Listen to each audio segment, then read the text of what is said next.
It is Legends Week, and we welcome one of the greatest Colorado and Canadian sports legends, and that is Larry Walker. Larry, thank you so much for joining us. How are you? You got it, guys. All's well. Hope you guys are too. We are. Where are you, Larry, right now? Where are you living? Well, as we speak at this very moment, I'm down in Mexico. Okay. Nice. All right. Well, how's the COVID lifestyle in Mexico? What's that all about? Well, it's kind of the only place traveling right now makes zero sense. So I was coming down here for just a week after a stop in Denver in March, and that week has turned into over 4 months now. So, Wow. yeah, so trying to stay safe and secure and not travel around and be amongst all the craziness that's going on, unfortunately, right now. Wow, that's fascinating. So you really only plan to be down there a short period of time, but you've been down there for months now. Yeah, that's right. Wow. Well, usually live in Florida, and I think that's probably everybody can see what's going on in Florida right now. Right, no rush to get back there. Yeah, so it's a little crazy. So just hunker down here and until things eventually improve. Well, let me ask a dumb question. How did you have enough clothes? Well, I was packed for about a month and a half because I had a bunch of stops along the way to where I had to go and appearances and places to do it, and everything just continued to get canceled. So all my flights, everything, Cooperstown, everything canceled. So just a whole complete lane change on what I was doing.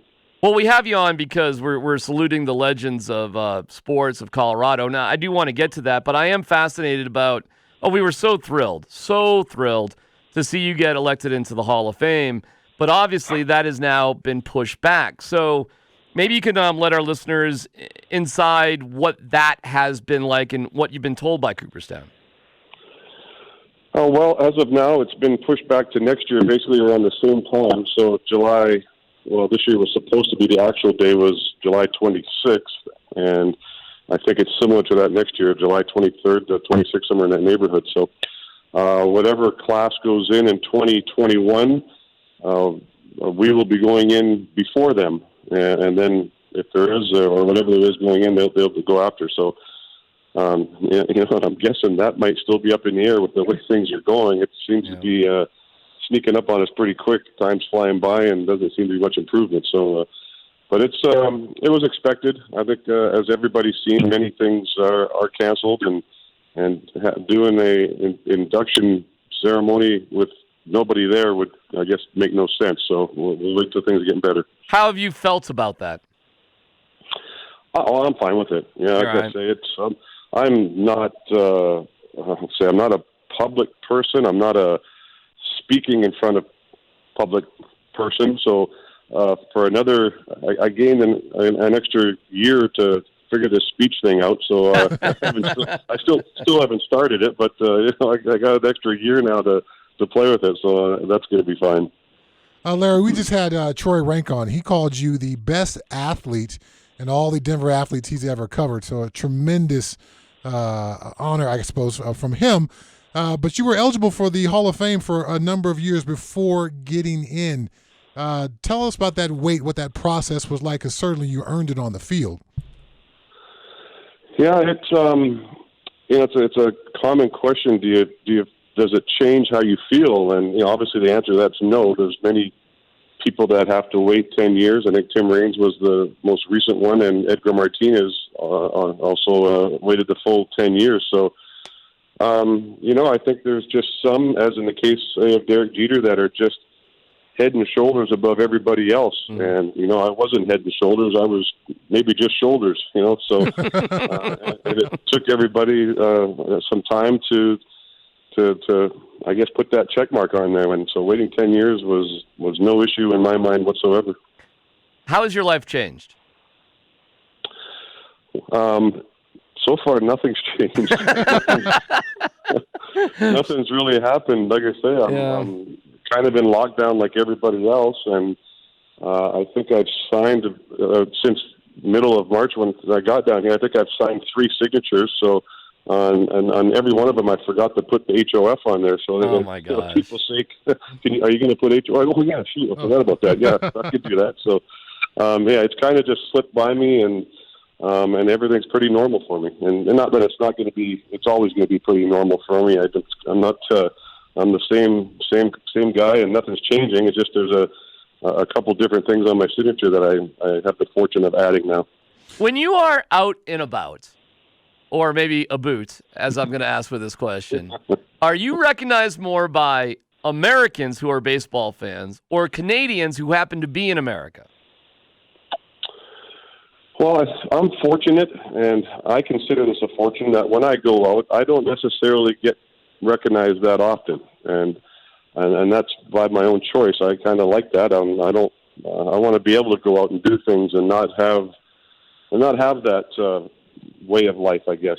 Some guys, they can't do anything, go anywhere, and I don't know. That just for me, that doesn't interest me. So I'm grateful that it's doesn't happen all the time, and when it does, that is fine as well. I'm fine with handling people, talking to people, signing stuff for anybody, and it goes along with the position. So, but yeah, it's good to go places sometimes, and nobody has a clue, especially down here. I bet. Yeah, I would imagine. So, Larry, now you were considered a 5-tool talent. Which of those 5 tools were the one that you took the most pride in as a player? Because you could do it all, but it had to be something that really got you going. Yeah, you know what? It's one for me that I can't tell you one. I'm going to tell you basically all 5 because I didn't play baseball growing up. And my baseball seasons were 15, 20 games a season until I was 17 years old. That is unbelievable. And then I played a 60-game season. So for me to have all 5 tools, it took a lot of practice and coaching and just trying everything that was out there. Like I've always said, I've tried anything anyone suggested to me, and I tried things that I saw other players do, and I also didn't try other things I saw players do that they did badly. So I learned from coaching and practice and other players, and I learned how to hone every part of the game because in my eyes, every part was important. To be able to win it with my legs, I was already fast, so I could do that. But as far as fielding and hitting and base running, I really had to learn all those things. But in general, did baseball, to a certain degree, feel easy to you? Oh boy, not to sound big-headed here, but I'm an athlete, and I realize that, and a lot of things, sports-wise, come fairly easy to me. Whether like golfing right now, I'm playing a lot of golf, and the handicap's going down. I took up 10-pin bowling when I retired. I only did it for 3 years, but I bowled a perfect game, so I thought that was pretty neat. Awesome! Awesome. So I come from an athletic family, and we were all good at picking up sports, no matter what it was. So, did it amuse you to a certain degree? And again, I know you're trying to be modest, which I appreciate, but when you saw what other fellas had to go through in terms of the grind, did you just kind of to yourself just laugh? Because it just wasn't like that for you. I'm not saying it was easy, but it came a little bit more naturally, even at the highest level. Well, like I said, that was the thing. It was because of the athletic ability that mom and dad blessed me with. Yeah. Things were a little easier, but to do it at a top level took a lot of work to hone them so they'd be perfect. So, and like I say, there's some guys that were way better than me at a lot of things, but I just wanted to be, average or a little bit above average at everything. And I think that was something that I took pride in. But, like I said, I'm nowhere near the top of many things in many categories, so I don't consider anything easy. What do the Rockies mean to you, Larry? Well, it's 10 great years of my career. I'm grateful for all 3 teams I played for. Montreal for getting me into the league, and Colorado accepted me because it was basically me that wanted to come there. And I talked about that today in a separate interview, and why I went there, and just the people, the city, the view, the mountains, everything was great. Going into the ballpark as a visitor, and at the time Mile High Stadium with 80,000+ people, there isn't a player out there that wouldn't want to do that every day. Taking that field with the seats filled, especially that many seats.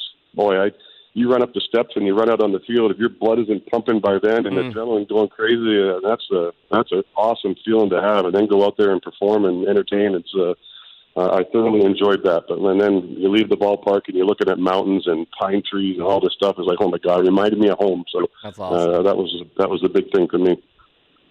Tell us about that transition from hockey to baseball. And if you had stuck with hockey, do you think you'd be in the Hall of Fame? Well, I don't know what Hall of Fame it would be. I'm not sure if it would be hockey either. But I decided to hang the pads up after my second time at trying to make Junior A in Regina with the Regina Pats, and we drove into a small town because I got sent to a Junior B team, and I don't know what happened. I said, somebody tapped me on the shoulder, I guess, and said, "This isn't for you." And I listened and just made my trip back to the Maple Ridge where I'm from, and then baseball kind of fell in my lap as far as playing for Team Canada in a couple of events, and that's where I got noticed. So it was a smart decision, I guess. I think, even though hockey was my first love, I don't know if I would have been good enough to eventually make it in the NHL. So it's been fun watching Bo Bichette play so well. How does that feel when you see Dante's son being a top-level Major League Baseball player? Yeah, I remember that last year. I was at my cabin up in British Columbia, and I remember sending Dante a message, and I was like, wow, the apple doesn't fall far from the tree. This guy's up there just raking, and obviously we all know Dante could hit, but just awesome to see him doing what he's doing, and Dante, just his messages back to me, you could just tell how proud he was and just eating it up, and it was neat. It was neat to see it in a text, but I could hear his voice almost through the text because he was so pumped up. Do you feel like you have an obligation for? I know you've worked with Canadian national teams in baseball, but do you feel like you have an obligation for the future for yourself in baseball to promote and help Canadian baseball?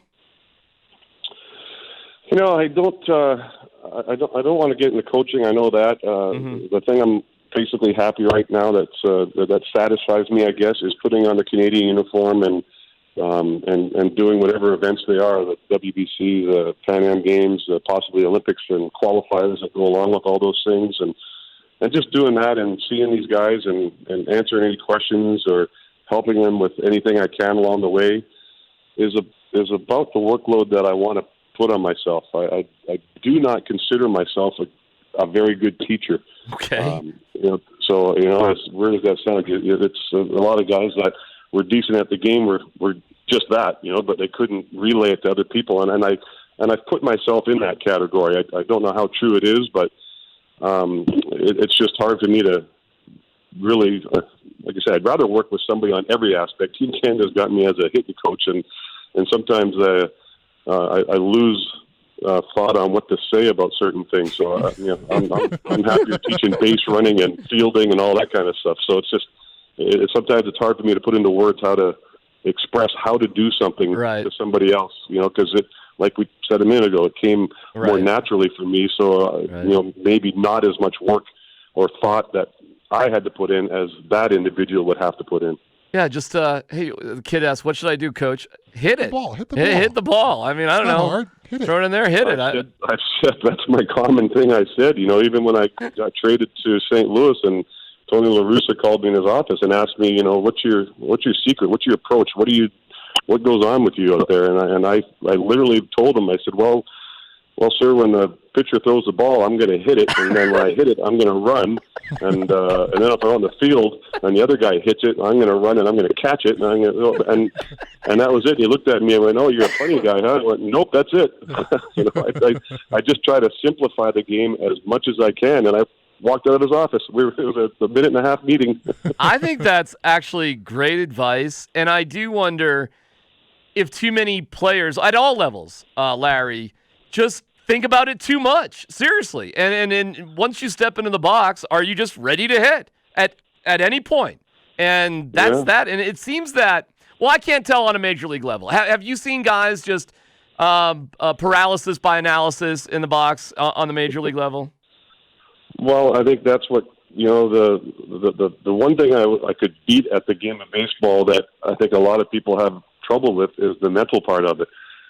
Mentally, I was able to defeat the game and be okay, and it solved everything.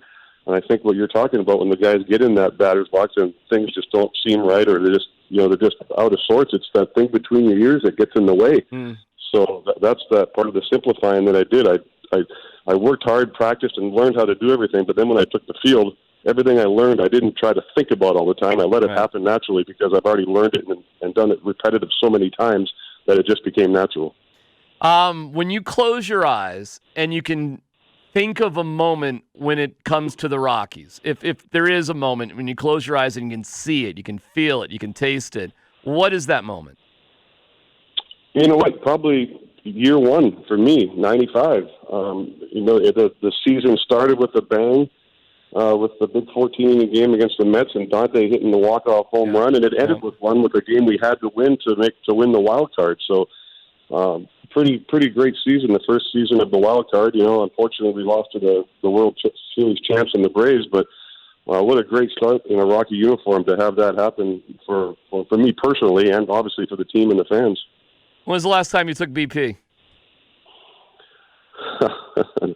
Wow. Yeah, I don't even know. Don't know. I was before all this happened in November, I think it was. I was over in Korea and Japan with Team Canada, and I think I stepped in and took a couple swings, and it didn't go so well, so I stepped my way out of the box. Larry, we really appreciate it. What a great way for us to kick off Legends Week. We're sad for you. It's Steve Atwater is going into the Pro Football Hall of Fame, and he's in a similar situation where the ceremony is going to be pushed back. But, hey, you're in, you're always in. And, man, we are so thrilled that you are part of the Colorado landscape forever, and really thrilled that you were we didn't know you were in Mexico. I didn't know you were in Mexico, and I really appreciate you going out for us, for our listeners, and saying hi to everybody today. I just want to thank you so much for everything. I appreciate it. And to all your listeners, I know I've heard through a lot of people and some personal messages about the disappointment of the jersey retirement, obviously not happening with no baseball. And that's another big moment for me. And I'm thrilled that the Rockies have decided to do that. And I'm completely honored and looking forward to going up there and seeing everybody again and having my number hang up in those rafters forever. So it's a humongous honor that I'm very happy about. I guess I'll just end here. How long do you expect to stay in Mexico? Can there be like a big magic pill the world can take and everything will be fixed and better and everybody will be healthy and we can all just love one another? Can we do that? Make it a lot easier to go places instead of being stuck here. So, my man, that's a great answer. That is a great answer. Thank you, Larry, very much. All right. Cheers, guys. Right on.